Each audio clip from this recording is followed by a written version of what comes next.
welcome everybody. Good afternoon again, and thanks for joining us for this webinar. An important one. As you know, this year is one of the hottest years on record globally.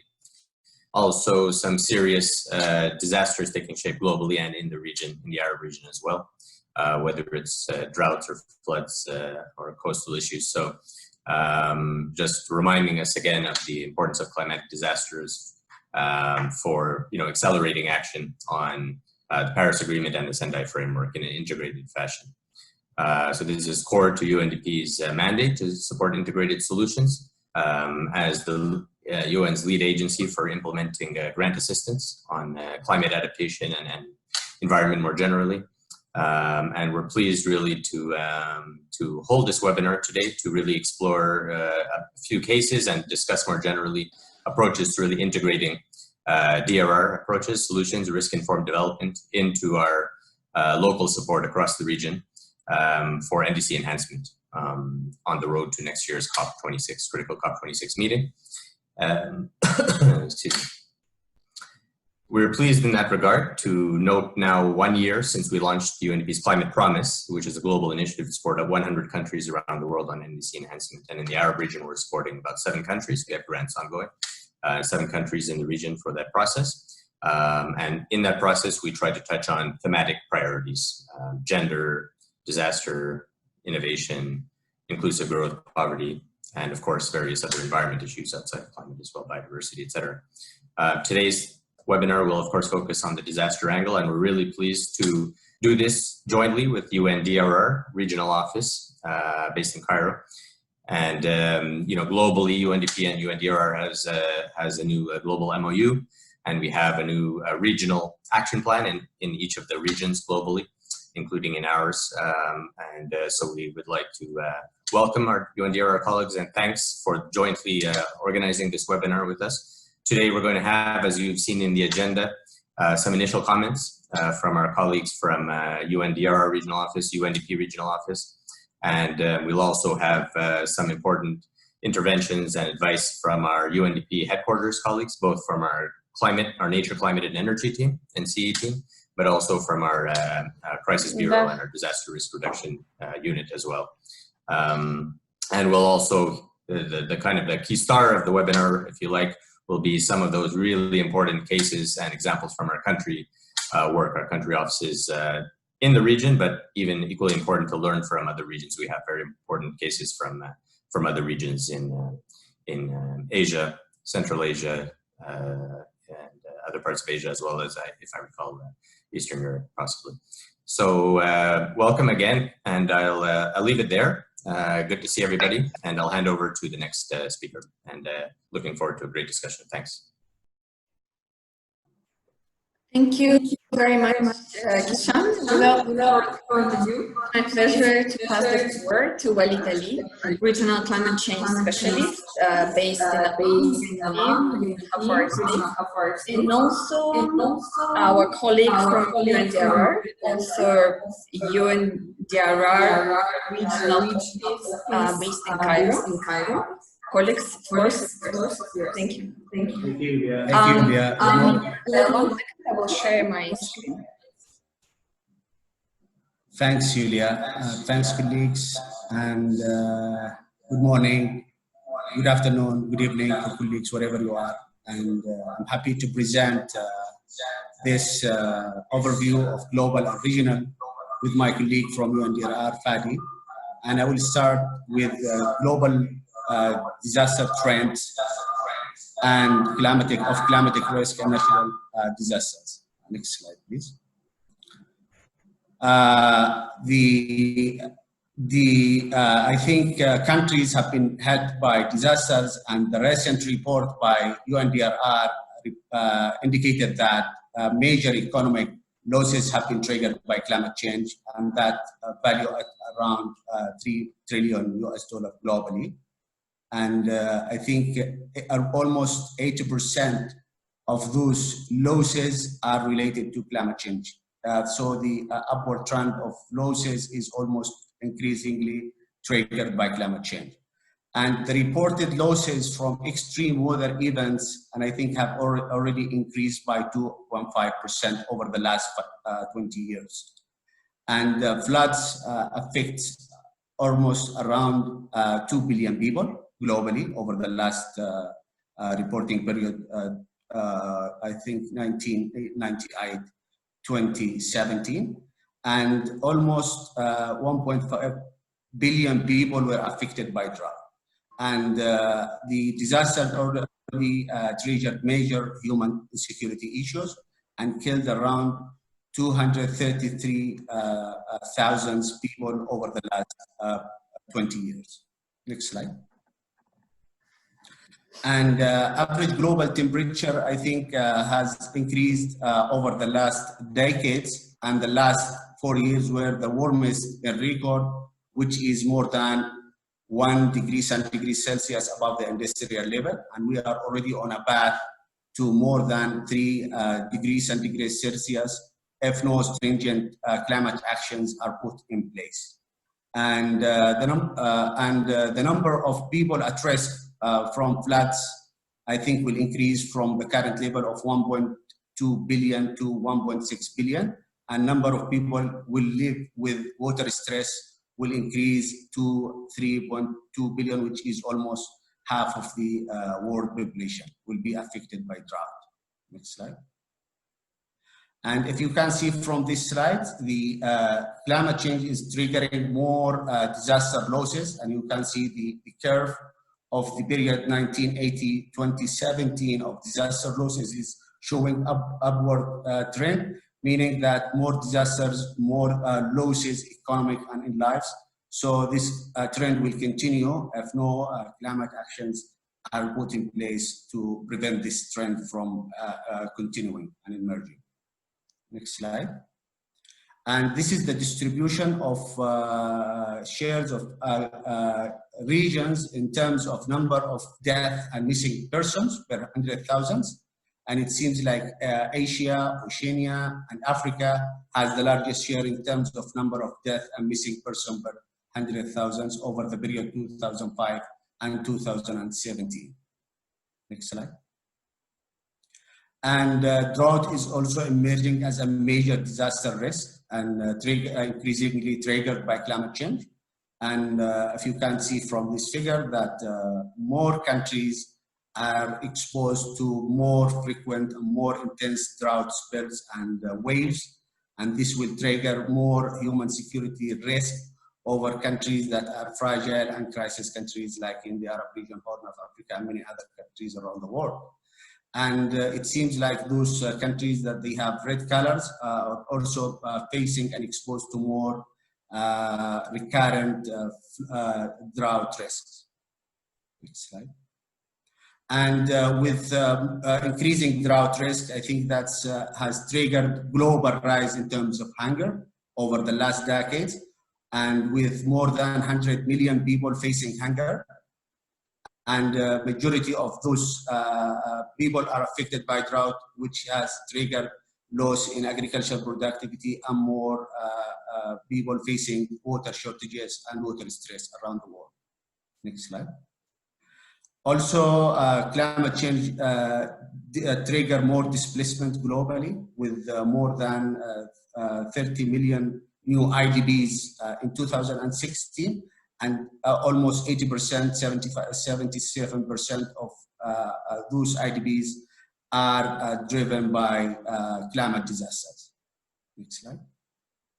And this is a snapshot of displacement by conflict and disasters. And you can see many countries are facing more climate disasters and displacements.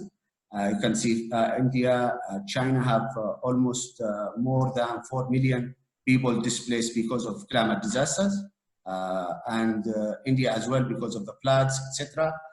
And in the Arab region, you can see that Iraq and Somalia, they have the highest number of displacement driven by conflict and convergence of conflicts and disasters. For Somalia, I think around 800,000 were displaced because of disasters, and more than 300,000 displaced by conflict. And this gives you a snapshot globally about the displacement around the world, which is increasingly now becoming more recurrent and more intense by climate forces. I stop here and I give the floor to my colleague Fadi for the regional trends. Over to you, Fadi. Thank you, Walid. Thank you, Kishan. Thank you for introducing us and for this organizing this event or webinar with us. I will be talking about the regional effects of disasters or climate in the region, in the Arab region. Yulia, if you can move to the next slide, please. Okay. Here, if you can notice here, this is the data from 1970 to end of 2019, beginning in 2020, based on the MDAT data source. You can see that the climate-related disasters in the region is recorded actually from a long time ago and has always been affecting the region. You can see from 1994 onwards, climate-related disasters has increased a lot, but it doesn't compare to, of course, technological disasters, which is at a higher risk than climate-related disasters. But that doesn't mean climate-related disasters is not the most affected in the region. Next slide, please. Here, it shows the number of events of disaster events in the region. You can see that the storms actually are the highest disasters affecting the region, with a number of 324 disasters in the last around 50 years. And then immediately after that comes flooding, which is also affecting the region a lot. And you can notice that from the different floods that happened this year in Sudan or Djibouti last year, and in Yemen, of course. Next slide.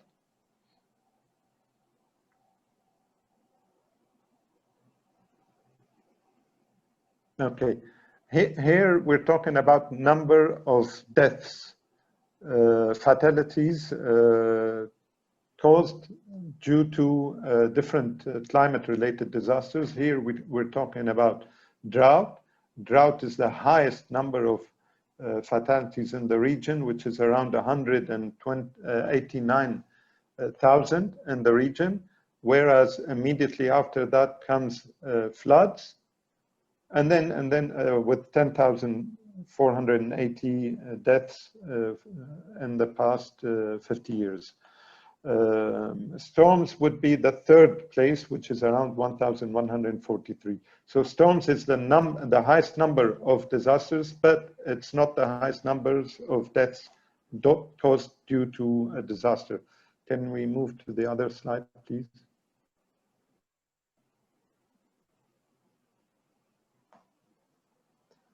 Okay, my last slide talks about losses compared to climate-related and geophysical disasters. Here we're talking about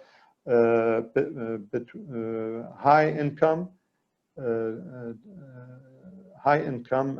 upper middle income countries, lower middle income countries, and low income countries.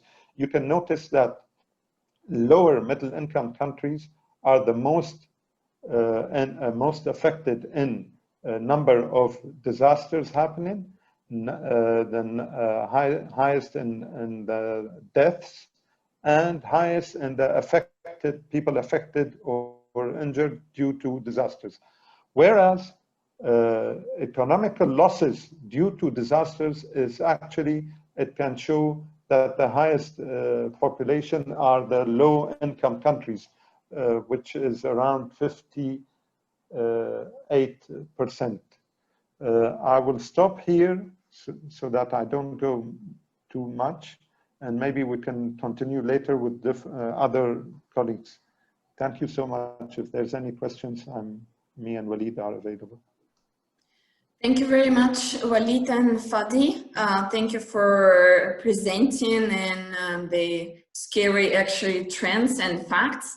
And with this in mind, it's my pleasure to pass the floor to Kalyan Keo, who is policy specialist and a team member of the Climate Promise Initiatives. And also she will be joined by our UNDP Global Disaster Risk Reduction Specialist, Rajiv Esar. They will be presenting the Climate Promise Initiative overall, and then they will move to actual ways how to integrate disaster risk reduction into the NDC enhancement process. Thank you, colleagues, for joining us today. And I will start sharing my screen with your presentation.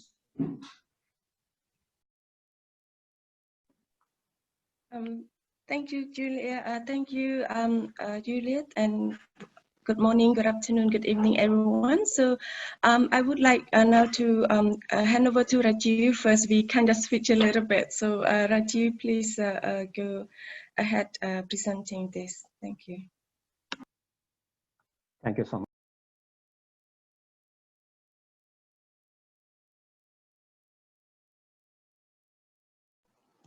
Sorry, you're muted. We can't hear. I'm sorry about it. So thank you so much for the opportunity. And Julia, I believe that you will be able to move these slides. I don't have to operate them here from my end. Okay. So thank you so much. Thanks, Walid. Thanks to all UNDP, UNDRR colleagues, for organizing this interaction. It is great to see the focus on the need to integrate DRR into the NDCs. I believe it is quite, possibly the first effort to discuss and find a structured way ahead on this issue. So as mentioned, so myself and my colleague Kalyan, so we'll be speaking together on this presentation or this session. So as we have seen in the first part of our webinar today, there are two clearly discernible trends today that we see.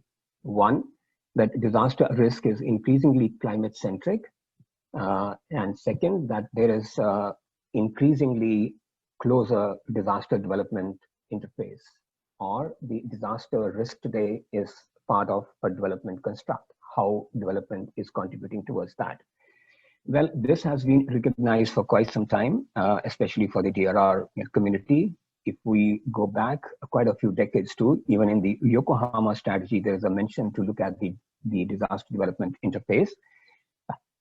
It is further reinforced in the HFA as well as in the Sendai.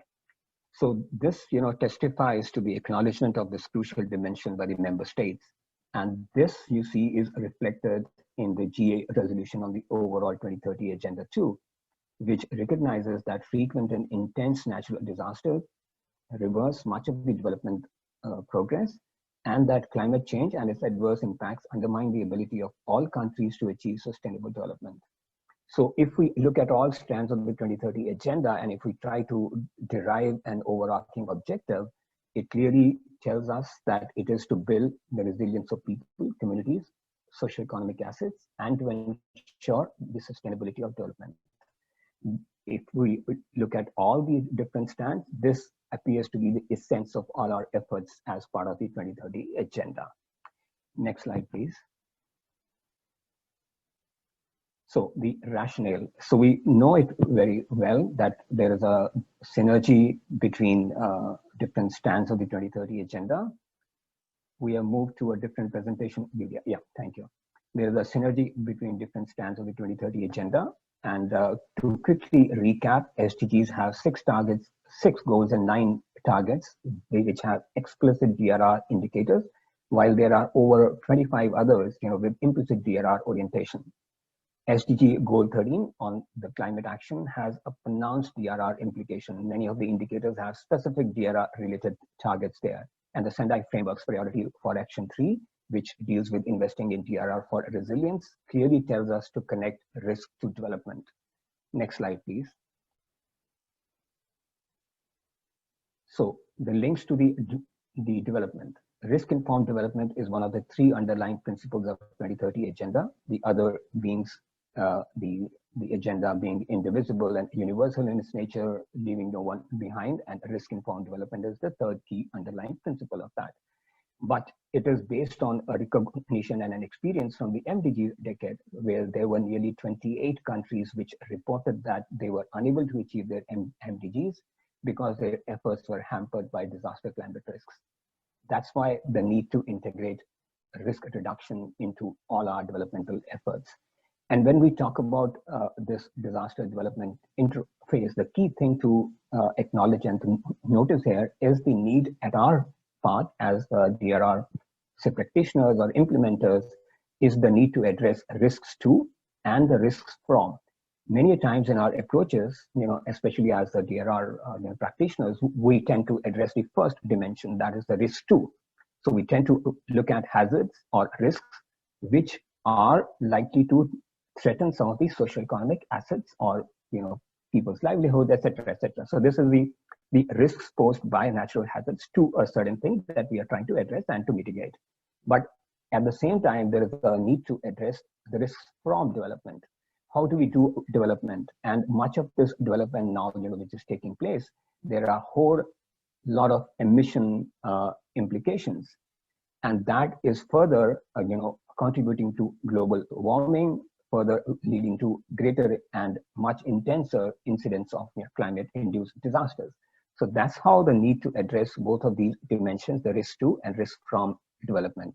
This means that all development assets have to be resilient to shocks and disasters, and at the same time, ensure that the development process itself and its assets do not contribute to accentuating this risk profile. Next slide, please. So I did a quick scan of the Paris Agreement as well as the Sendai framework. So if we see, there are absolutely strong complementarities between the two. And going into the specificities, Article 7 talks about enhancing the adaptive capacity, strengthening the resilience and reducing vulnerability to climate change, etc. And sorry? Oh, okay. So this has specific implications for DRR, where climate risks impact people, livelihoods, ecosystems, socio-economic sector, and the need to take action to mitigate the losses and damages. There are direct connection to Sendai targets A, B, C, and D, as well as the Sendai overall focus on the need to reduce risks. Article 8 recognizes the importance of averting, minimizing, addressing loss and damage, while at the same time, if we look at the Sendai, so priority 1 as well as 3 and the target C and D of the Sendai framework speak to that. So there is a close interface with disaster damage and loss databases, and this is a key, crucial input even for the Sendai framework monitoring. If we go deeper into Article 8, there are certain actions, which are talked about, which are absolutely universal or cross-cutting in their nature, so like early warning systems, emergency management, comprehensive risk assessments, management, risk insurance, etc. So in this context, the Paris Agreement and the Sendai framework need to be systematically dovetailed to reduce disaster risks and adapt to climate change as they outline a complementary approach towards a risk-informed development pathway. Next slide, please. So, based on this experience, both our climate change as well as the DRR teams have been trying to look at how do we look at the NDC's work or the climate promise initiatives to address the DRR sector into it. Given the cross-cutting nature of DRR and drawing from the lessons which have emerged over these past decade, there are several entry points, or we say quick wins, which enable better integration of DRR efforts into the NDCs. If we go to the link that is there on the slide, these are organized under 4 key broad pillars. These connect to building the political will and societal ownership, aligning measures with recent DRR legislations and policies, integrating disaster risk information systems and assessment tools, and harnessing investment opportunities in the context of post-disaster recovery. But for the sake of trying to further bring them down into specific set of interventions that we can talk of, I have put them into specific bullets here. So if we see the very first one, talks about the disaster damage and loss databases for disaster climate risk analysis. So this will help us on both the sides of the equation. Risk assessments to include mapping of high emission sectors, which are those sectors which are contributing more towards further accentuating the climate risks. Complementarities between the DRR strategies. There is already a talk about DRR NAPs. So now we are moving towards the DRR NDC's integration. So how do we bring these two agendas closer? The collaborative institutional legislative frameworks for risk-informed development. So not just the DRR laws, but how do we integrate CCA into the DRR laws, etc. There are CC mainstreaming work that we do, national data monitoring and reporting on DRR CC for the Sendai as well as the Paris Agreement, ecosystem services and the natural resource management as a key strategy to reduce disaster risks, and integrate climate action as part of DRR and the recovery interventions. And of course, harness the potential of DRR platforms and other mechanisms which exist at national, regional levels to bring these two agendas say closer to each other. Next slide, please. So, based on these entry points, etc. So, what is the status as of now as we speak? Overview of DRM in the NDCs or INDCs earlier. Now, out of Kalyan, we will speak specifically about the climate promise and the work under that, but there are nearly 89 out of the 186 countries which have included DRM measures in their NDCs. But some of these are conditional actions and some of these are unconditional actions. So there are certain conditions attached that these set of activities can be done in case there is financing, in case there is a technology transfer, in case there is an expertise available to support countries to do it. And if we see from the graph below that much of this is centered around disaster preparedness as well as the early warning system. So much of these actions that we are talking about, which have been identified from DRR angles in the NDCs, are centered around these two areas. So I will pause here and pass on the floor to Kalyan for taking us forward on the Climate Promise Initiative. So thank you so much. Thank you, Rajiv. Yes, so I would like to continue this by looking at how under the Climate Promise Initiative, and I'm pretty sure many colleagues here in this webinar are aware, and Kishan also mentioned this from the beginning as well, like this month the Climate Promise has reached 1 year. So if you recall last year, UNDP launched a very ambitious and probably the largest global offer in terms of how we support countries to a world that transitions towards zero carbon and climate resilient development. And the Climate Promise is part of this broader vision that UNDP has come up 1 year ago, that is underpinned by 3 pillars around focusing on raising ambition, accelerate actions, and mobilizations. So if you look at this right now, Climate Promise is sitting under this ambition pillar that focus on supporting countries to enhance their NDCs, hopefully with demonstrated increase in the ambition both in adaptation and mitigation towards achieving the SDG goals. And the other 2 pillars focusing on the support that we are being scaled up on the ground through our vertical funding, different portfolio from multilateral and bilateral donors. And then the third pillar is you might be familiar, the whole civil society engagement and the collective actors across society to call for ambitious actions through our famous Mission 1.5 initiative, the Equator Prize, the engagement with youth groups, women's marginalized communities. So I would like to spend some time a little bit to walk through the promise, and then how the Climate Promise Initiative is supporting, integrating the DR into the NDC enhancement process as well. I mean, Kishan already alluded in his opening remarks that the Climate Promise was launched. So this is just to commit UNDP support to countries so that they had the means and the resources to enhance their NDCs as part of their commitment under the Paris Agreement. Next slide, please. So as of today, we are now supporting 114 countries, and in the Arab States region, we are working to support 7 countries. So within this larger support, I think this is the as I mentioned before, is the largest and global offer of a kind. I don't think any organization within the climate community has such an ambition offer, and this is actually one of the flagship initiative, not only for UNDP but for the UN as a whole. And I think the Secretary General of the United Nations is looking to this support to really ensure that countries are pushing their climate action and ambition in alignment with his vision for the climate agenda under his strategies as well.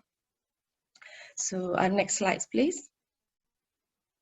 Yes, so just briefly go through all this. The Climate Promise are supporting 5 key service areas, as Kisan also mentioned. And one of the aspects that we're supporting is, also focusing on DRR. So if you look at the next slides, in terms of where are we right now, so I did a quick mapping. So maybe Julia, can you go to the quick slide, please? Yeah, the next slide. So this is a quick snapshot of the DRR focus in the current Climate Promise work plan. So there might be more, but at least from what we have seen so far, at least 30 countries out of the 114 countries are focusing on aligning the NDC revision process with the DRR strategies and plans, or trying to engage with the DRM institutions and stakeholders. Several countries are also focusing on, conducting assessments and analysis, looking from both disaster and climate risk aspects in key sectors. And then I think a few countries, like I think you will hear today also from Cambodia and a few other countries, in terms of how DRR and early warning systems are integrated into the NDC revision process, and the costing of these measures as well. So again, this is not a comprehensive map, and we hope to hear more also from colleagues as well. There may be other countries that might not have been explicitly mentioned in the Climate Promise work plans or intervention, but we hope to also receive feedback to see if any countries are missing. Feel free to also share the contribution with us. Next one. Yes, so this is just a snapshot of examples of how these countries are integrating DRR into the NDC. Of course, we will hear firsthand from colleagues today, but just to give you an example, for example, in Sri Lanka, work is currently being undertaken now to identify what are the vulnerable sectors and assessing the potential loss and damage due to climate-induced disasters, and then how the data from that could also be fed into identifying the priorities and measures into those key sectors as part of the NDC revision process. And the same like in St. Vincent and the Grenadines, they are actually reviewing existing strategies and targets to actually see whether that could be further transferred into the NDC revision process. Because in some cases, you have the adaptation plan, you have the DRR strategy, you have the SDG roadmaps and goals and targets. It's a matter of how do what are those targets and measures that have already been adopted and committed by the government that might not be necessarily reflected in the current NDC. And so it's about trying to align with those existing strategies. Yes, I don't want to go more further, and I would like to end my presentation here, and looking forward. Oh, sorry, I forgot one last slide.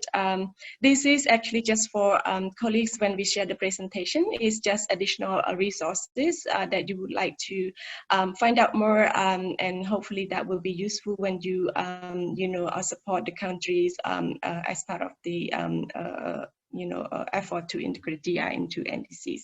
So yes, I think that's it for now, and hopefully we would like to hear more from colleagues and in the next session. Thank you, and back to you, Juliet. Thank you very much, Kalyan and Rajiv, for your comprehensive and enriching presentation. I would like now to open the floor for Q&A session.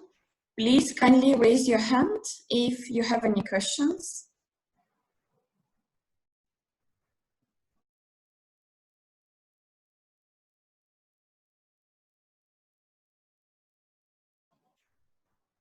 Perhaps if there are no questions, we can move to the second part of the webinar, where we will explore country examples together with our colleagues from actually different regions, including Arab region, Eastern Europe, and Asia Pacific regions. Pleasure to have you with us. Let me check one more time the list of participants to make sure there are no hands raised.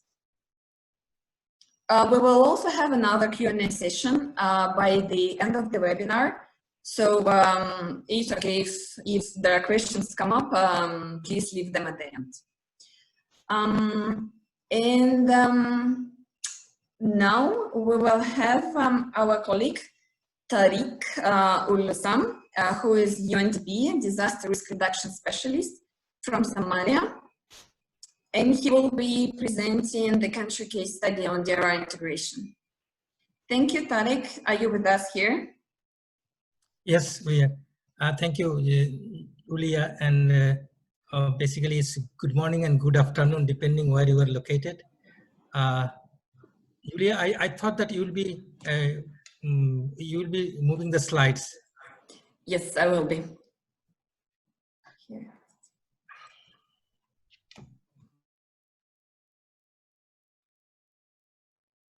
I think you need to open the.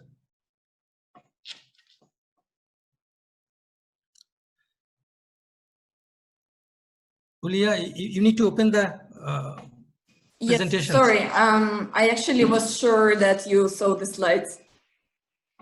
Oh, so you want me to really run the slides? I will do that. Okay, please. Just one more second. How about now?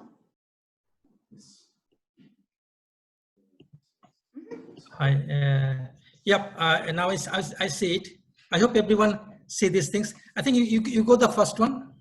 Yep, maybe the next one.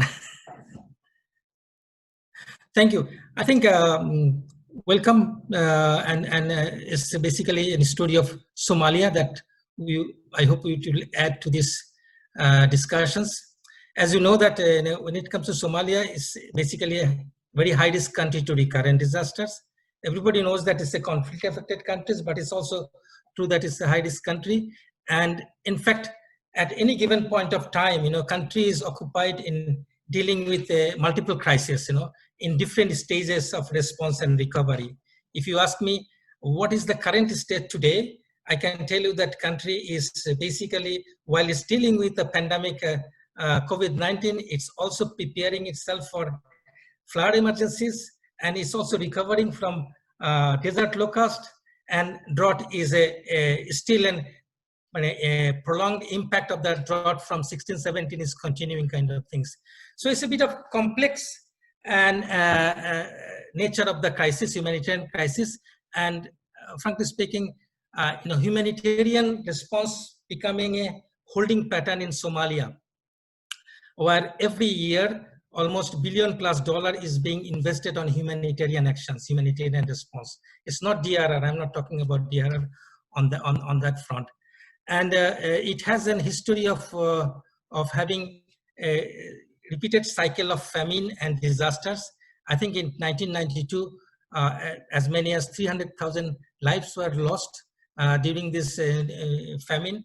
And then in 2011 East African drought that also killed more than a quarter of a million people died in Somalia, and half of them were children under age 5.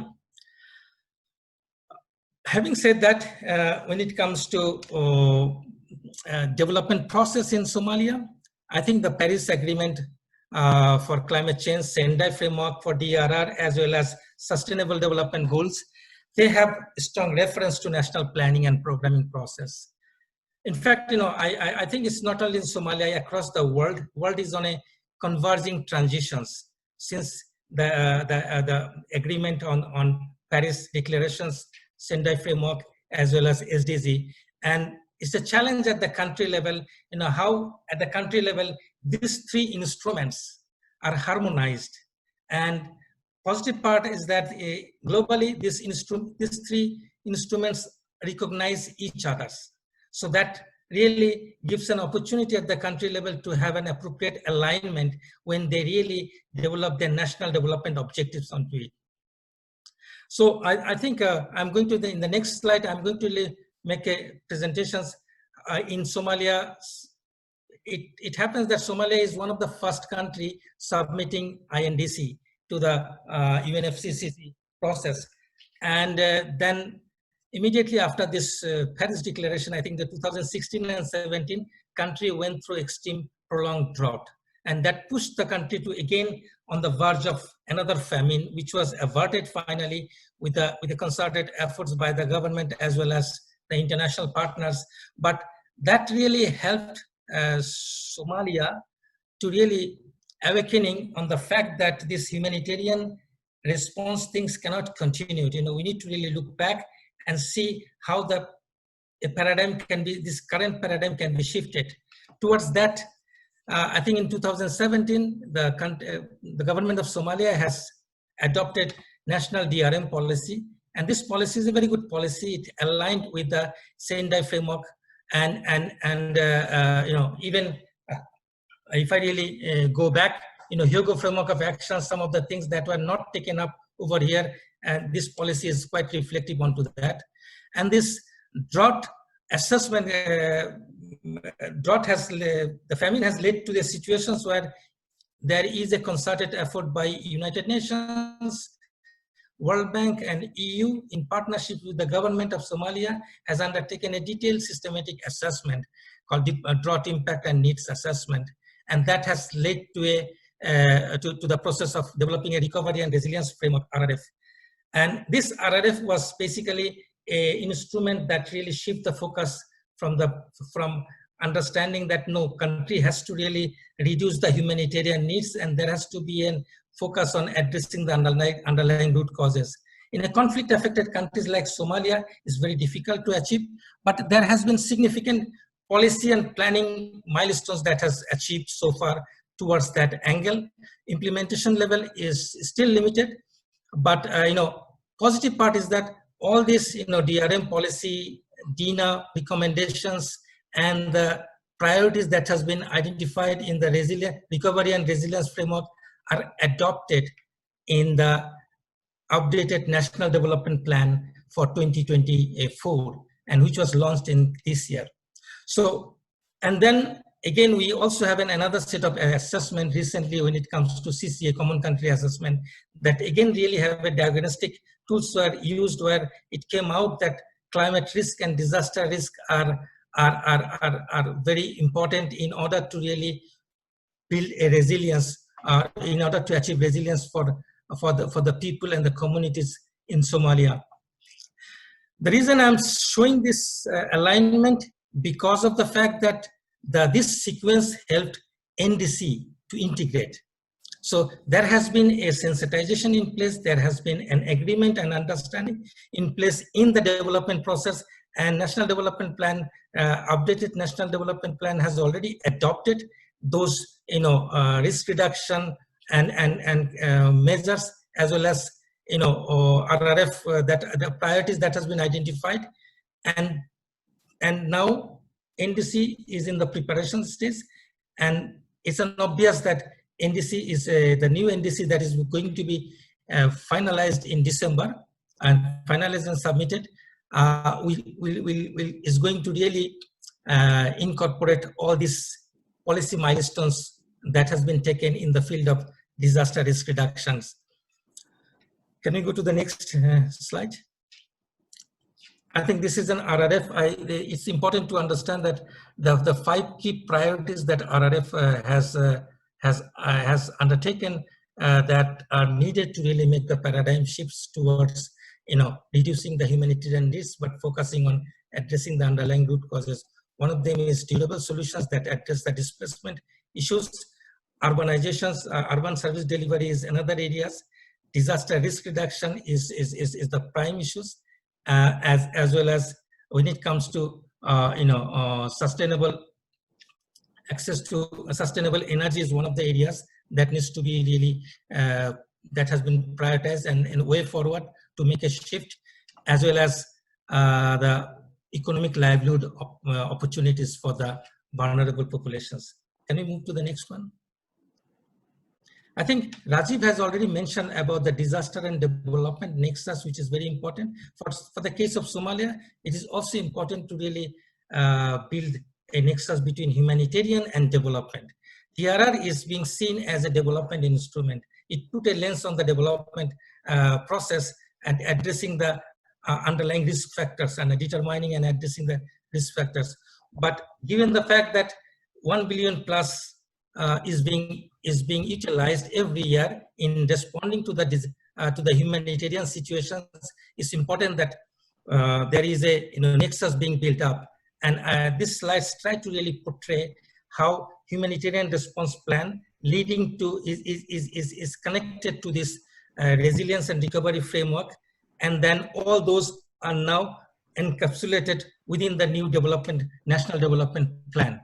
And humanitarian part was led by the Ministry of Humanitarian and Disaster Management Ministry, but the other part, RRF, is led by Ministry of Planning. Can you move to the next slide, please? I think you went to the last slide. Oh, okay, so, sorry, this is the slide. It might be important to really also let you know that UNDP, in line with the RRF recommendations, UNDP in partnerships with the government of Somalia, especially Minister of Humanitarian Affairs and Disaster Management, both at the federal and also at the state level, we came up with a comprehensive programs. The objective is to really shift the focus from the ongoing practice of response and relief towards more of addressing the underlying root causes and promoting risk reductions. And as part of that, there are 6 components that are being supported. One is on strengthening the disaster management systems at federal as well as state level, enhancing developing the professional skills on DRR. Currently existing capacities are mostly on the response capacities with very limited understanding on the DRR. So there's a need for a massive training and capacity building program on DRR, which is being planned. And then mainstreaming DRR into economically important sector, both in the planning and programming process, addressing the, supporting the vulnerable communities with preparedness, and especially end-to-end early warning systems that really help, disseminating informations at the community level in a community readable fashions. And urban resilience is one of the important components. And the last one is the establishing local disaster resilience fund to support the local communities coming up to adopt a bottom-up approach to really reduce local disaster risk reduction.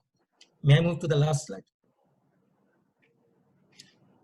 So what I was just to really culminating what I was saying before, Somalia is working on submitting an enhanced NDC soon, which aims to raise ambitions of the adaptation and mitigation actions at the federal, state, and local levels.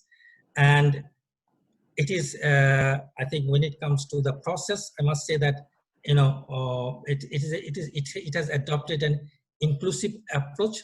And while the process is led by the Directorate of Environment and Climate Change, but leadership is basically provided by the highest authority. By meaning the highest authority is the Deputy Prime Minister, who is really, because this directorate is under the Prime Minister's office and Deputy Prime Minister is leading that process.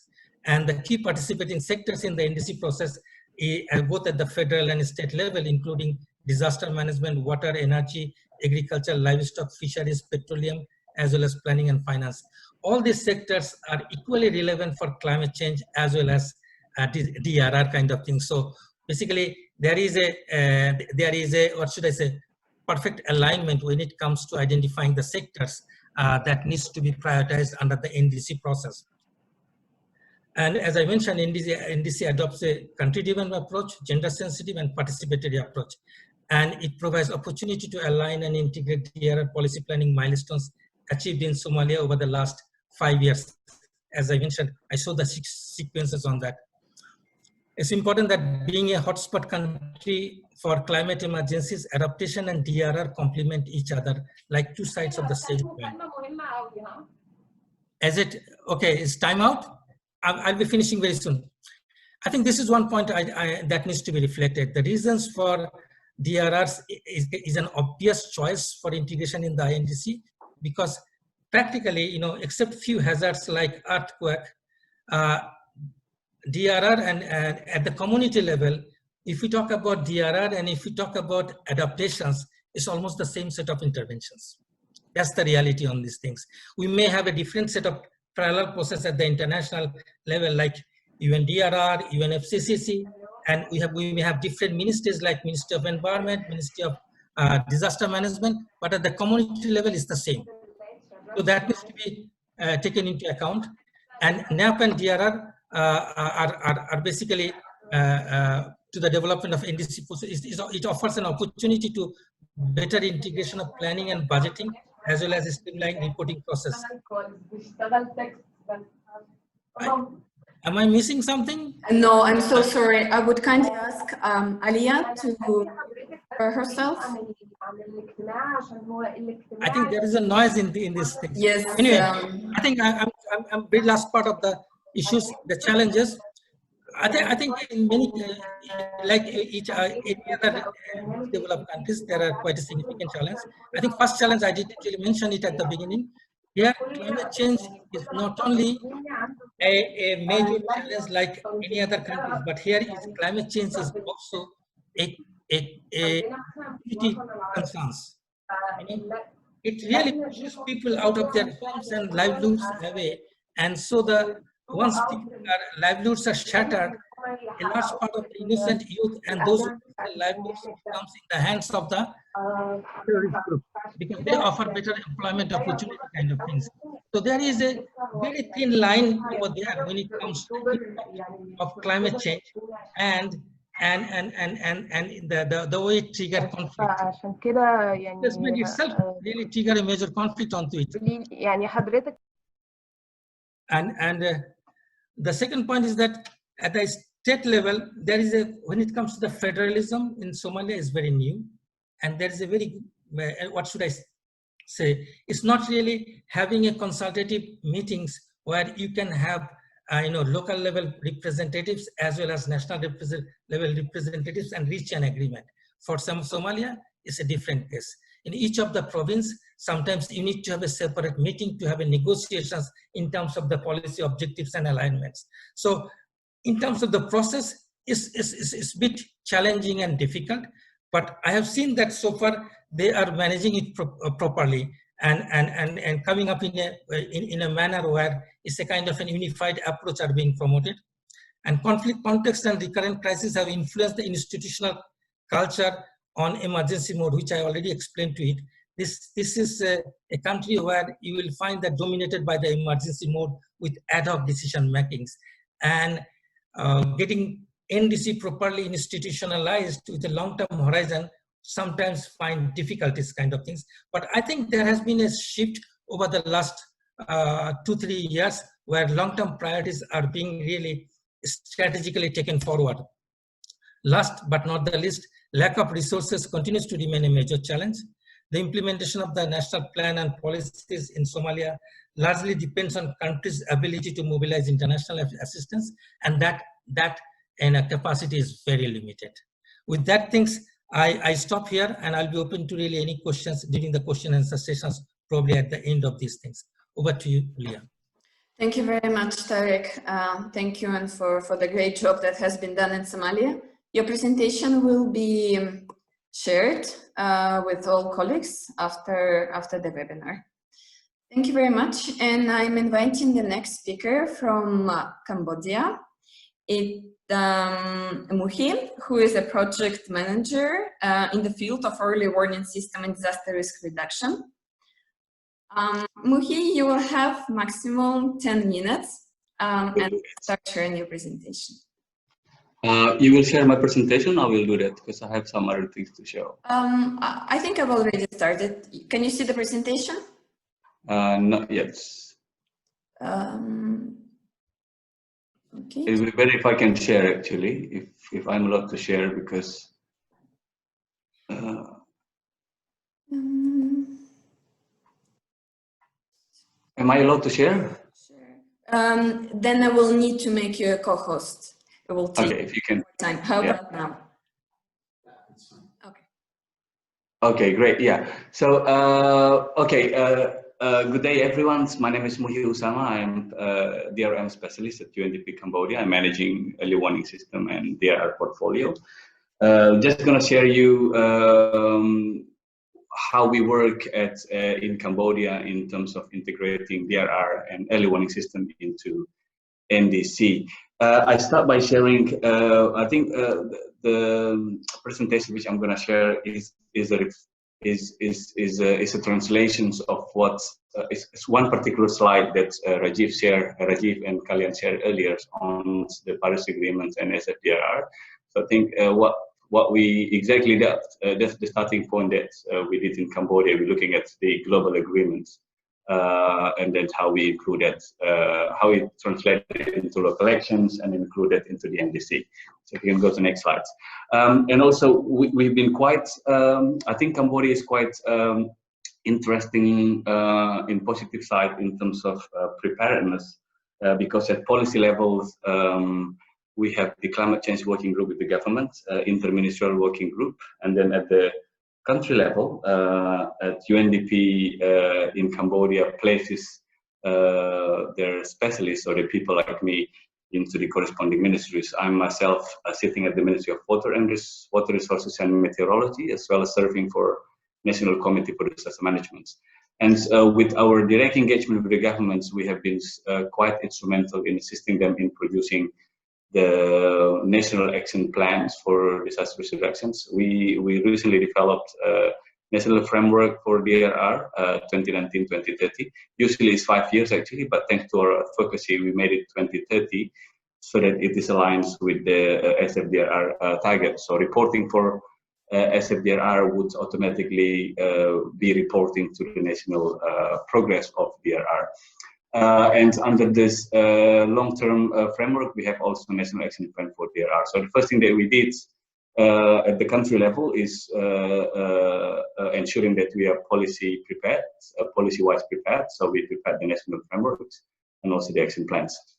And this, as you all may know, that this framework and corresponding action plans would mean that there is financial implication in terms of implementations, plan for actions on that. Yeah. And in addition to that, you go to the next slide. We also looking at maybe next slide.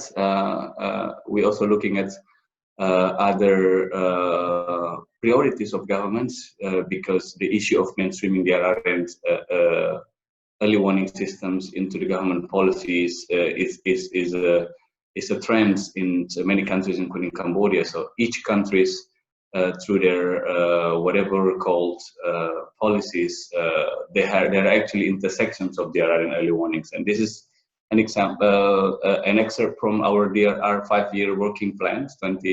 Sorry, maybe you can go ahead. This is much better.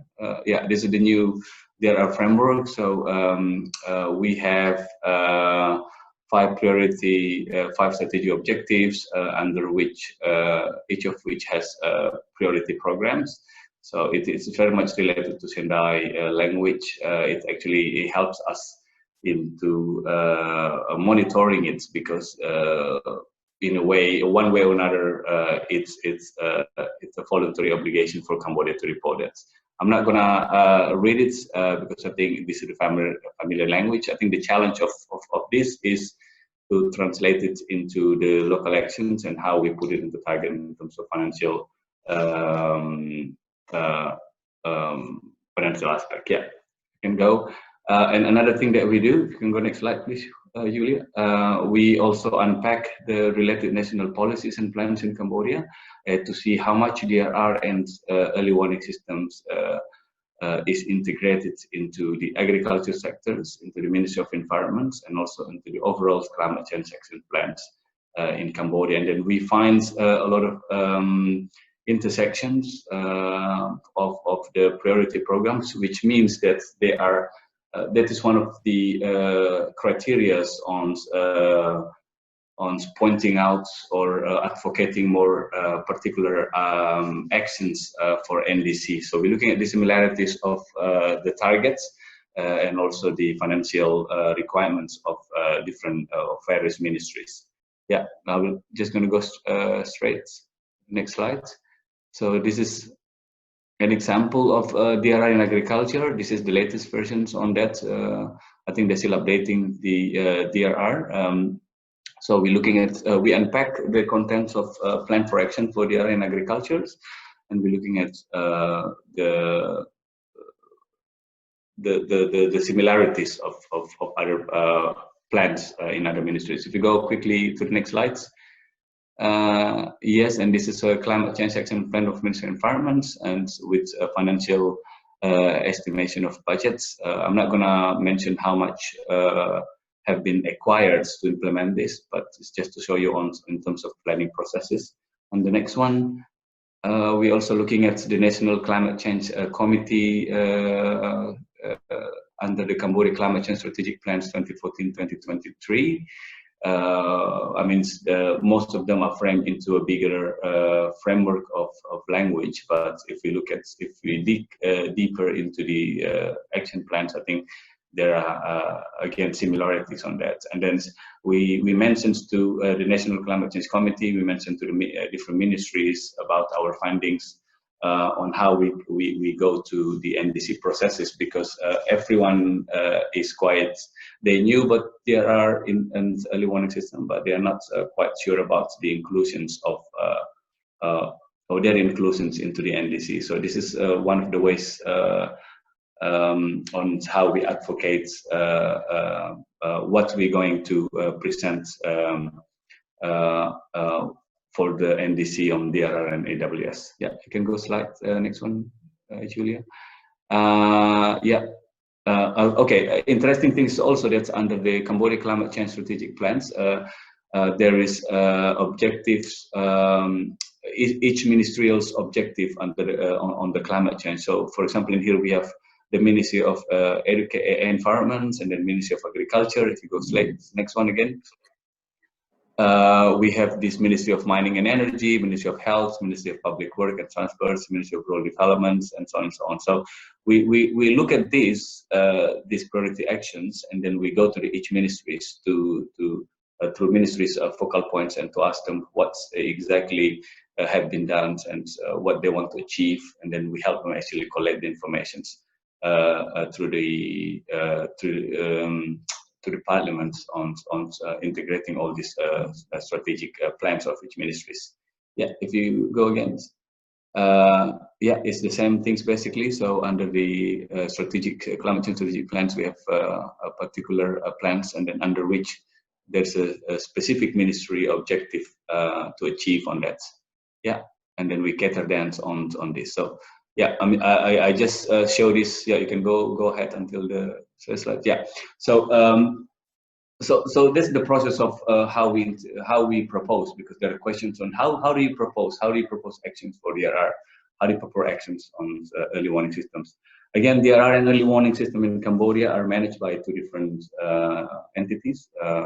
We have Secretariat of Disaster Management that regulates the disaster management, also coordinates, not only regulates, interministerial working group on DRR.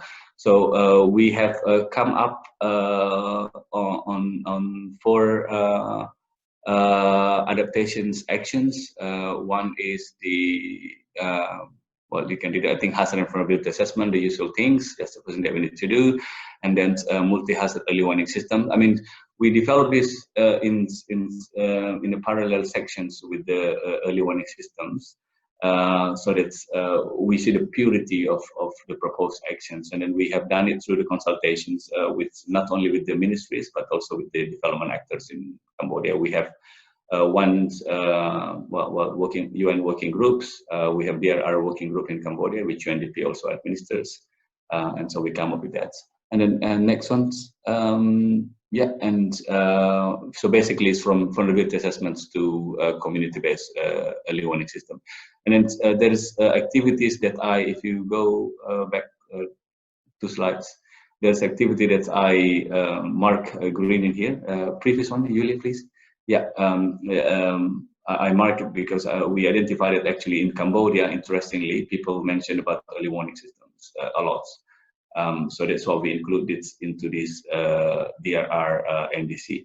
But on the early warning system itself, you know, we specify more on what it means in terms of prioritizing actions. If you go next one on the AWS, next one. Yes.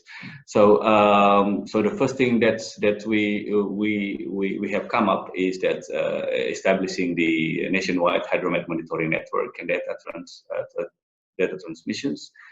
Cambodia is surrounded by rivers, so I think it's very important to have that one. So I think it's also good in terms of helping us in conducting climate projections, which we have done in Cambodia and also a few provinces with the assistance of ADB as well. And the next slides, yeah, and then centralized approach to climate resilience water management. When we talk about early warning systems, we found out that actually in Cambodia we cannot get out, we cannot do it individually. It has to be integrated with water resource management, which is I think making more sense. Hence the actions number 2. And then if you go to the next one. National climate and flood warning systems. It's basically advancing, not establishing, because we have done it. Our existing portfolio on early warning system also helps on supporting this. And then if you go to the next one, Julia, please. Yeah, Cambodia, because of the agricultures, they also prioritize the irrigation system. And this is, I think, this is the examples of the intersections of priority of actions of different ministries, and at the end actually we're looking at the irrigations system. So yeah, I hope I have shown you actually the process of how we came up into those priority actions, and these priority actions have been endorsed by the governments. UNDP helped on those 2 sectors, EWS and DRR, and our office also helps on the energy and some other things which actually I wanted to share, but maybe next page. So in conclusions, I think our focusing on inclusion of EWS and DRR has been quite successful in Cambodia, because we have turned the questions into how and the basis on what actions to prioritize. So we ensure that actually everything is linked to the existing policies in the Cambodia and also to the global framework or guidelines. So that's why in these last slides I mentioned the importance of looking at the global framework or guidelines in proposing the plan of actions for EWS and DRR. And the second one is actually we really have to look at the national climate change and DRR or development policies and priorities, or whatever the document is called. We really have to unpack each of the documents just to make sure that we take everything into considerations before we propose the actions. And so we're also looking at the local ministerial or priority actions. And I think the most important things, which I did not show and mention in detail, is the sectoral budget prioritizations or the climate finance at country levels. So the way we, you can look at it again on the budget sides of each actions. So the way we do that actually is in this year cost 8.5 million, for example. The way we do that is we look at the national priorities, because each national priority has corresponding budget allocations or budget requirements. So we're looking at that and then we verify it again. So we don't come up with the new targets, but we verify the national various sectoral national targets at country levels. So yeah, in conclusion, I think the keys to make this happen is exploring and also talking, explore and talk. So we have done rigorous consultations. I think it's a very good model in Cambodia that UNDP places us at the ministry. So we gain records and we build trust, and then that is also being observed by other development sectors. We were included into this technical working group on DRR and early warning systems by the World Bank and ADB and a few other development sectors in Cambodia, and so we place ourselves in quite strategic levels in terms of informing every development practitioners in the country when after we proposed this. So yeah, the whole thing was facilitated by UNDP offices. We have much more things to basically share on other sectors. We presented it officially on 28th of September, last Monday in Cambodia. So yeah, it's been quite a journey. I think we don't touch upon the monitoring yet, but right now we take it one step at a time. We're looking at what needs to be prioritized, what we need to do, and how we do it in order that EWS and DRR are being included into the NDC. So yeah, I think there are a lot of things more to share, but because of time, maybe we could do it offline. Thank you for inviting. It's been a great learning for me also to learn from other countries. Thank you. Thank you very much, Muhi, for sharing a very interesting experience from Cambodia. Thank you very much. And we're moving to our third speaker, who will be presenting the case study from Tunisia.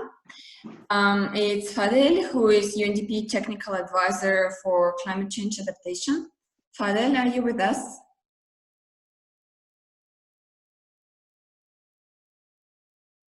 Okay, good morning, dear colleagues. Allow me to extend a warm welcome to you, and let me briefly introduce myself. My name is Fadel Bakar, and I'm the technical advisor for climate adaptation in UNDP Tunisia. So today I want to make you a short presentation about 9 slides about the Tunisian experience in integrating sea level rise and coastal resilience into the NDC enhancement process. Julia, could you please share my presentation? Yes, trying to do it now.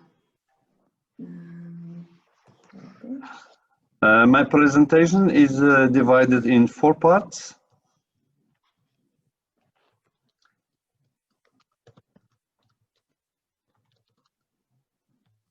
Waiting for Julia. Oh, you cannot see it because I can see it. Fadel, can you see your presentation? No. No. Okay. I will do it again. How about now? Good. Yes. Yeah, it's okay. Move to the next slide. Okay, this one. The first part will be a presentation of the background of CCA and DRR in Tunisia. Then I will talk about the analysis of the coastal policies and the proposed adjustments. Then I will expose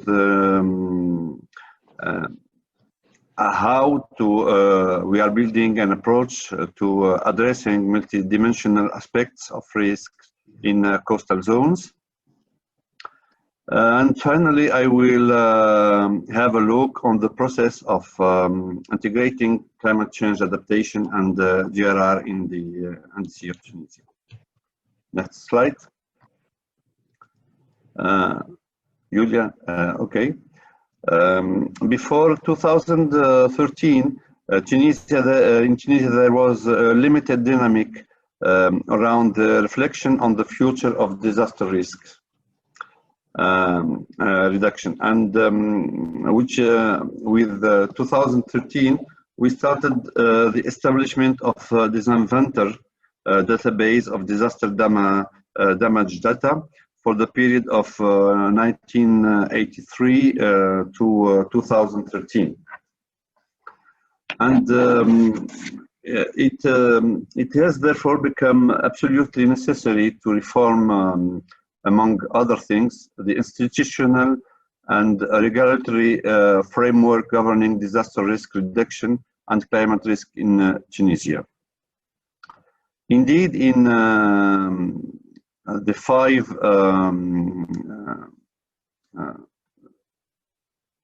the changing national context with the new constitution in 2014, who recognizes local power and the reflection on decentralization in an opportunity to strengthen local disaster and climate risk management, and to support Tunisia in responding to these challenges. UNDP has developed CCA and DRR related programs over the past 5 years, such as the Coastal Resilience Program, which have resulted in decision-making tools such as local DRR strategies, communal organization, local early warning systems, climate risk assessments.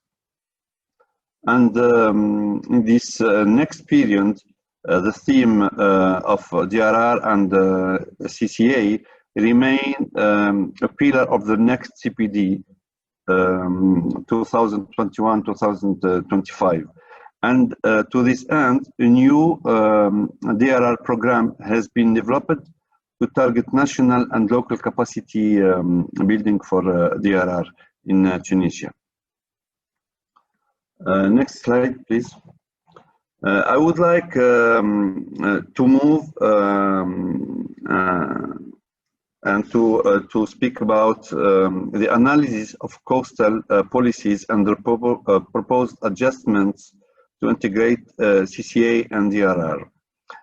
As mentioned before, work is currently being carried out through the Coastal Resilience Project to introduce reforms in the institutional and regulatory framework governing the coastal development to address climate risk in coastal areas through the proposition of revision of the Code of Planning and Urban Development, which is the CATU, so that coastal cities can mitigate and manage sea level rise, erosion and flood risk by considering the necessary setbacks and easements. The project has also advocated for compliance with the ICZM protocol, which is a protocol under the framework of Barcelona Convention, by proposing a minimum of 100 setback from the coastline. The promulgation process of the new code is ongoing now in Tunisia. A revision to the maritime public domain regulations is ongoing now in order to take into account the effects of sea level rise. Our project, the Resilience Project, is now testing at the level of 2 project sites, Jerba and Ghar Melh, a new approach to a new approach of delimitation of the DPM using scientific technical criteria, taking into account issues related to climate change risk. Also, strong advocacy was made so that the Tunisian government formally ratified the Integrated Coastal Zone Management Protocol. The proposal was approved by the Ministry Council held in December 2019 and submitted to the Parliament for approval. And it is a very urgent point as Tunisia, through the CCF project, is currently finalizing the ICZM national strategy now. Next slide, please, Julia. In addition, we are providing at the level of UNDP Tunisia, we are supporting and providing local authorities and communities with tools for planning and decision support in relation with climate risk in coastal zones. And it is important to point out that we are developing the first Tunisian special planning document taking into account climate change risk with the special development plan of Djerba, which is the biggest island in Tunisia, and which will lead to a reference document for all involved partners and the stakeholders and sectors concerned by the development of the Djerba Island. Next slide.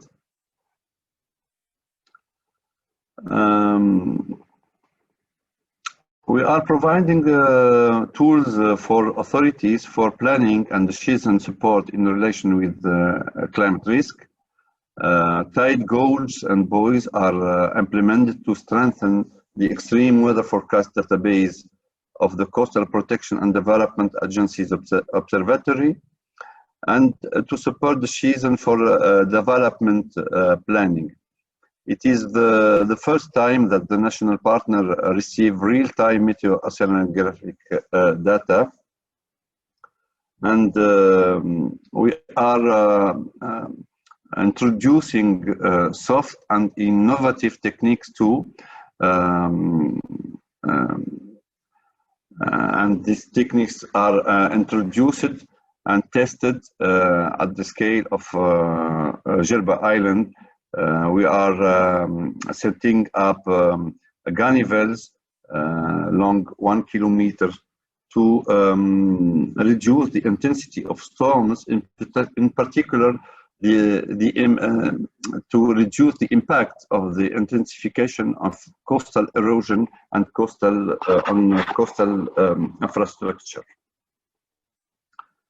The Resilience Coastal Project supported the design and the implementation and the development of an urgent intervention plan to prevent and mitigate impact from urban flood and flood induced by sea level rise, and deep climate risk assessment using oceanographic and climate data series, particularly those produced by the buoys and tide gauge provided by the SCF project, was used for this climate risk assessment.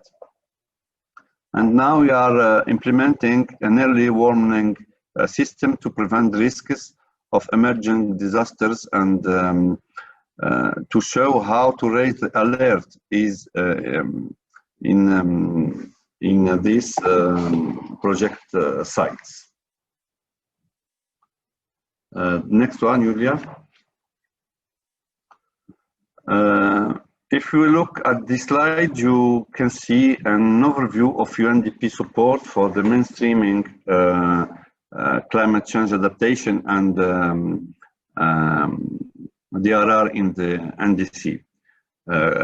In fact, coastal adaptation to climate risk is considered as a top priority in Tunisian NDC, and our intervention aims at supporting the government in submission of a revised NDC integrating climate change adaptation and DRR.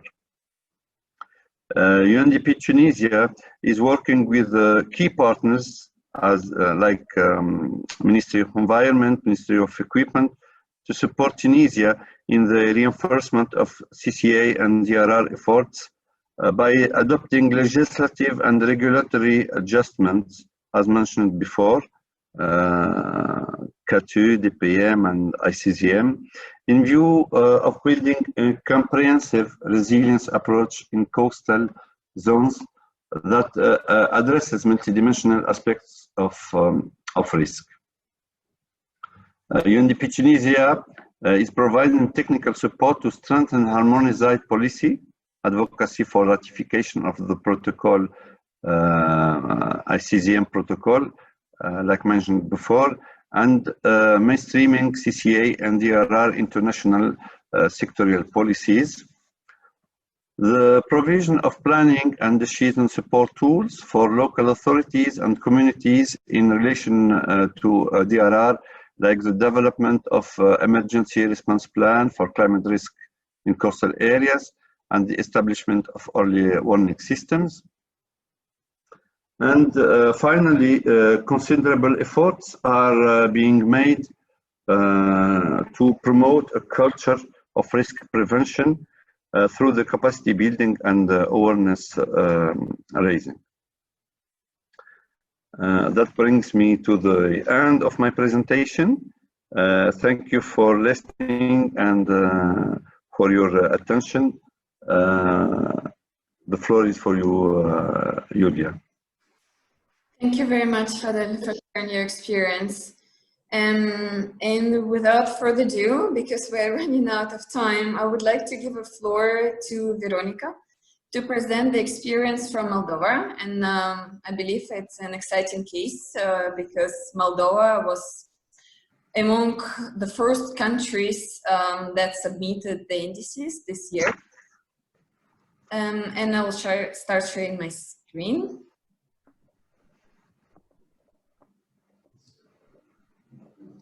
Veronica, are you with us? Flowers and for inviting Moldova to share the experience. At least for me, as representative of the Moldova country office of UNDP country office, it's for the first time when I'm participating and sharing the information and experience with the colleagues from the Arabic region. Many thanks to the previous speakers. Very valuable information I found during their presentation. So colleagues, Julia, I cannot see my presentation. Okay. Just to mention that I updated a little my presentation, and Julia, please check your email, and when you share the presentation through the emails to all the participants, please use the last one. I updated it a slide. So I'm sorry, Veronica, no, because I was in this session and I didn't check. Yes, I understand. I made you co-host. If you could share your screen.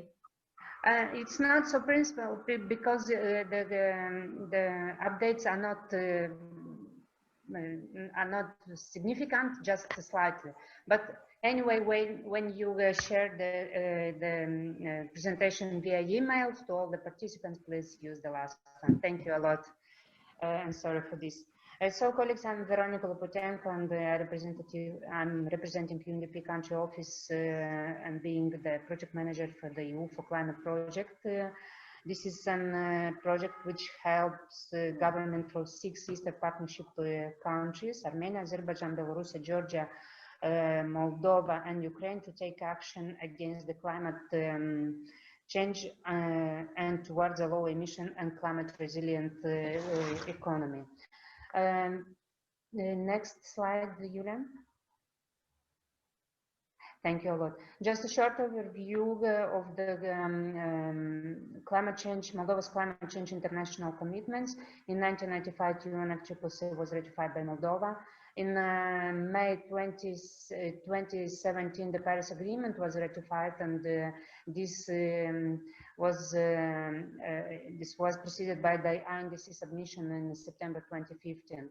Based on NDC targets, emission reduction targets, the low emission development strategy for 2030 was developed and approved in 2016. And now with the support of EU for Climate Project, and as Yulia mentioned, Republic of Moldova succeeded to update and to submit their NDC in March 2020.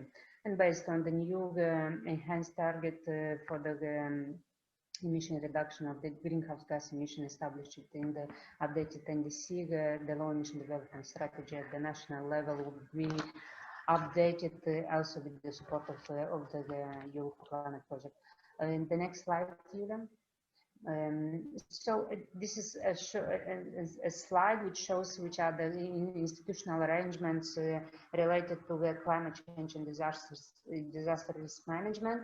Actually, the institutional framework for these two topics is highly diverse, and this slide shows only the main institution engaged with these two sectors. At the governmental level, we have the National Commission on Climate Change Coordinator. This is a multi-stakeholder partnership which focuses to contribute to a common understanding and the climate planning, improve rationality and effectiveness of the policy making, to facilitate the implementation of the climate action and to contribute to the sustainable of climate governance. And also related to the emergency situation, we have the government as Commission for the Emergency Situation, which acts as a national multi-stakeholder body responsible for the policy development and planning for the crisis preparedness, mitigation and response. At the ministerial level, the Minister of Agriculture, Regional Development and Environment is responsible for the climate change development, policy development, and while the Environmental Agency is implementing and reporting on it. DRR is coordinated by the Ministry of Agriculture, Regional Development and Environment through its subordinated state hydrometeorological services, which acting as a national focal point for the Sendai framework. Minister of Internal Affairs, through its General Inspector for the Emergency Situation, it's acting as DRR policy implementation. Next slide, Yulia. As regard to the updated NDC, the Republic of Moldova was developed its NDC based on the methodological approach of the decision 4 CMA1, and it contains a mitigation component and adaptation one. The next slide. Here you have on the mitigation component, the updated NDC considers that the considered sectors are energy, industrial processes and use of products, agriculture, LULUCF and waste. As the greenhouse gases, all the greenhouse gases were taken into consideration with the exception of the controlled by the Montreal Protocol ones. And you may see from the slide the increased targets which were established in the NDC updated of the Moldova. Next slide, please. On the adaptation component, actually, I would say that the biggest part of the updated NDC of the Republic of Moldova is dedicated to this component. And the general adaptation objective is to achieve sustainable social and economic development, resilient to the impact of climate change by creating and enabling the environment for coherent and effective action for mitigation benefits, as well by integrating climate risk into decision-making for investment and business planning. You may see that one of the adaptation priorities is to integrate the climate risk into decision-making process.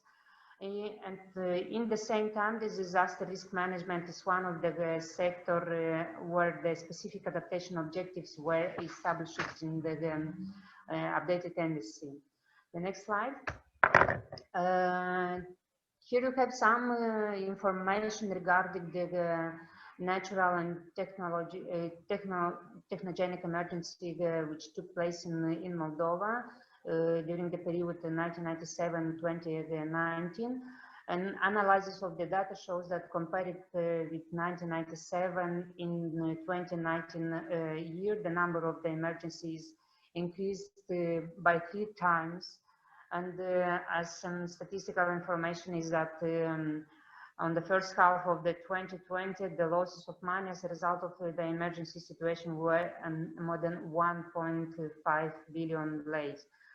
As natural emergencies, most often in the Republic of Moldova, we have hoarfrost, droughts, heavy rains with hail, frost, and strong blizzard.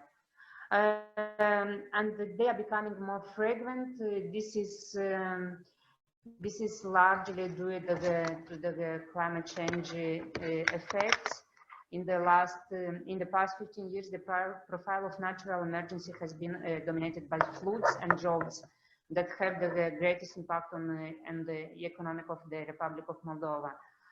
On average, the Republic of Moldova is affected by droughts by 4-5 severe droughts during every 10 years. Even the current year, starting with 2019 and continuing in 2020, the Republic of Moldova is affected seriously by a drought caused by the no winter precipitation and very less during the spring and the summer.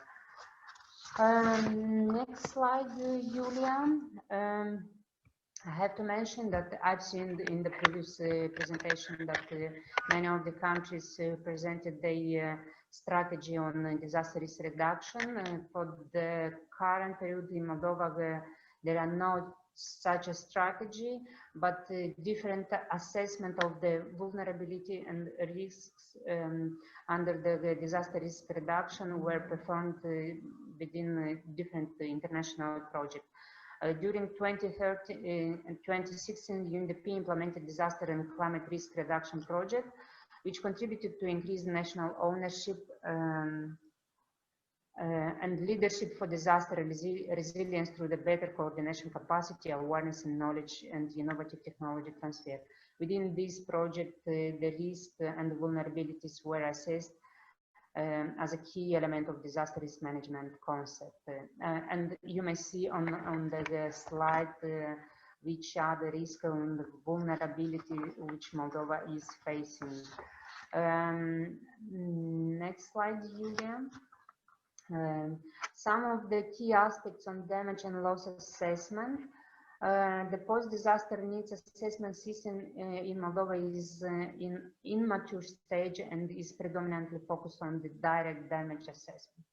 Among central and local authorities, there is a general acknowledgement on the importance of disaster loss calculation. However, there is no clear guidance and mechanism for loss assessment. Even a direct damage assessment is done as is an ambiguous process. There are established 8 reports designed for different types of emergency situation, which are fully focused on direct damage assessment, and there are no approved methodology for the assessment after different disasters. Next slide, Julian. On the yearly warning system, the country's yearly warning system is outdated and does not incorporate the latest technological development. It does not cover the whole territory of the Republic of Moldova, thereby rendering the population, their livelihoods, and the country's assessed high vulnerability to disaster risk. Communication, we had still a challenge communication between the emergency responses forces, and centralized and automatic warning system is old, and it's dated from the period of USSR. And in the same time, actually thanks to different international donors and international assistance at the local level, there were developed a modern solution for the yearly warning system, but for this time, these systems are not connected to the centralized system. Next slide, Julia. Actually, based on the assessment which has been done in different international projects implemented in Moldova, disaster risk management was identified and included in the updated NDC as a cross-sectorial climate change adaptation priority. And here we have identified, you may see the identified and included in the updated NDC, two adaptation priority related to the disaster risk management. We have the improve the decision making in the face of uncertainty. And then another one is the priority is improve disaster risk reduction management. I don't know if it's relevant to list all the activities which were planned in the NDC. Actually, just to mention, probably it's important to mention that for all these priorities, we identified the main activities and action to be supported which will support the implementation of these priorities. Also, the next slide, probably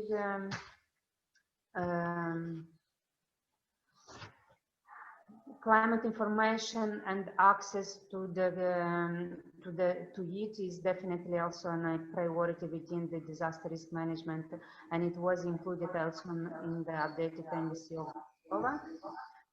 Some of the identified priorities are related to the yearly warning system, to the understanding of the impact from the climate change hazard, to the high quality and hazard maps, and promotion of the investment in the climate information and the yearly warning system, and many others you may find on the updated NDC of the Moldova. Also, our NDC is establishes the DRR capacity development sectoral needs until 2025. Systemic inventory of the existing of the ad hoc DRR and climate information, tools, technology, and as well as the agency function and responsibility as where they establish it as a priority. Transposition of the disaster risk assessment EU guidelines into the national legislation is also established as a high priority for the next period, and the evaluation of the current data collection and dissemination practices and exercise as the capacity building for different institutions is also within the NDC of Moldova. And the next slide. And also NDC is establishing the high priority investments in the Moldova's economy sectors through 2040. And disaster risk management is also a priority. And this priority are related to capacity building through improved training facilities, create national and sectoral emergency command centers, and improved emergency response capabilities. Also, the NDC established which are the financial support needed for all these activities. You may consult this document. Is published on the web page of the UNFCCC, and if you have some other question, you may raise or write to me to the email which is shown on the last slides. Thank you, and hope that I face 10 minutes allowed to me. Yes, thank you very much, Veronica, and thank you to all speakers who presented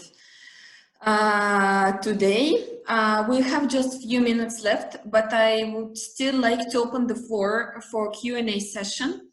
The priority will be given to our Arab region colleagues, and I think it's a good opportunity to ask the questions since we have our UNDRR colleagues, the Climate Promise team, and colleagues from our countries and regions. Please raise your hands if you have any questions. Mirna, please. Hi, everyone. Thank you very much for this interesting insight from the country officers. I would like to actually address a question to Mr. Tariq from Somalia, since there was quite an impressive work on ensuring coherence between the DRR and climate change. I see that the focal point ministry that Tariq was working with was the Ministry of Environment and Climate Affairs. For DRR, we have the Ministry of Humanitarian Affairs and Disaster Risk Management, so I'm not sure to what extent you are working with both these entities on DRR and CCA integration, coherence in general. Thank you very much. Should I respond? Yes. Okay, very quickly. Yes, we are working with both the ministries. For NDC, the leading ministry, leading institutions is the Directorate of Environment and Climate Change under the PMO, Prime Minister's Office.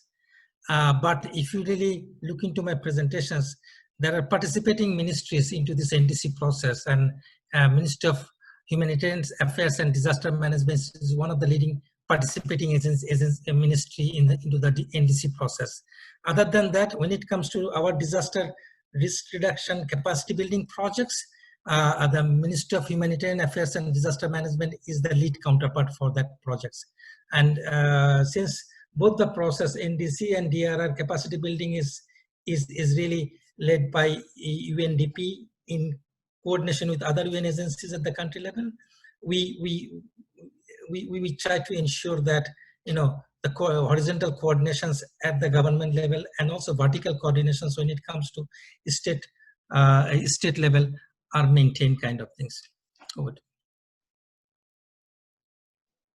Thank you, Tariq. We have a question from Rana to Veronica. If you can clarify to all of us, have you raised the country ambitions in the revised NDC?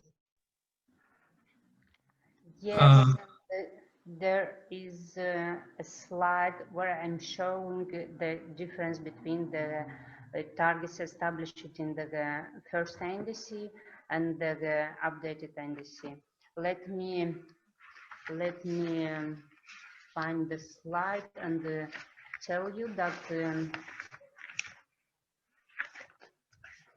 for the first NDC, the unconditional target was 67% reduction of the emission and conditional 78%. For the second NDC, updated NDC, unconditional target is 70% and conditional 88% reduction of the GHG emissions, comparing with 1990.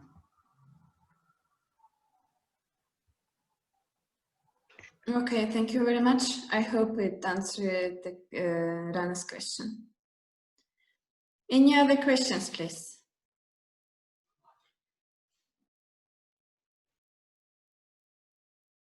Colleagues from our regions, you're more than welcome to ask your questions, of course, as well. Can I make a point on these questions when it comes to raising ambitions? Please, Tariq, yes. I think the whole NDC enhancement process is to really raise ambition at the country level. That's very much understood, and I hope Somalia NDC will reflect that more specifically so that I can tell it. But I need to really draw attention to the fact of COVID. COVID-19 really raising ambitions needs an enthusiastic environment. And within this, but it's also true this NDC is now being prepared and finalized during the COVID period where everything is shut down, and that does not really put the national stakeholders and actors on an enthusiastic mode in terms of the realistic planning kind of things. So that's one aspect I wanted to really tell over here. But otherwise, I'm sure that in Somalia's case, given the number of policy milestones that has been achieved, and that would be accumulated and reflected in the NDC will certainly raise the ambitions. Thank you. Thank you very much, Tarek. I assume if no any other questions, we can conclude the session. And thank you all of you for your attention. It was extremely interesting. I will share the recorded session with all of you along with the presentations. And thank you very much. And if Rajiv, I saw you unmuted yourself. If you want to say a couple words, please. Yeah, just a few thoughts. So thanks to all country office colleagues for sharing their experiences. So I think it's a huge learning, for us also. And I'm sure many of us, would have found that extremely useful. It is very exciting and very interesting, work is being done. Many a times due to certain, challenges, constraints of time and other key, commitments, many of these things do not reach us. So frankly speaking, I was really taking notes from many of these, presentations and trying to jot down the key things that you're already engaged in. So I will appreciate that if any of these, country officers, whenever they take any such initiative, any newer thing is being done, or so please share information. Please reach out to us for support. You have the regional teams as well as us to do it. So appreciate if much of this information also flows into us to inform our thinking and formulation in terms of policies and the programs and say partnerships, etc. And of course, we also need to capitalize on the expertise and the experience that many of our UN DRR teams and colleagues bring to this issue. So please engage more actively, with their teams too. So thank you so much. Thank you very much, Rajiv. Any other concluding remarks from anyone? Then we can conclude here. Thank you very much again for your attention, and looking forward to our further cooperation on the DRR integration. Thank you all. Thank you all. Thanks a lot. Thank you. Bye-bye. Thank you. Thank you, everyone. Thank you. Thank you. Bye-bye. Thank you. Bye-bye. Thank you. Thank you all. Bye-bye. Thank you very much.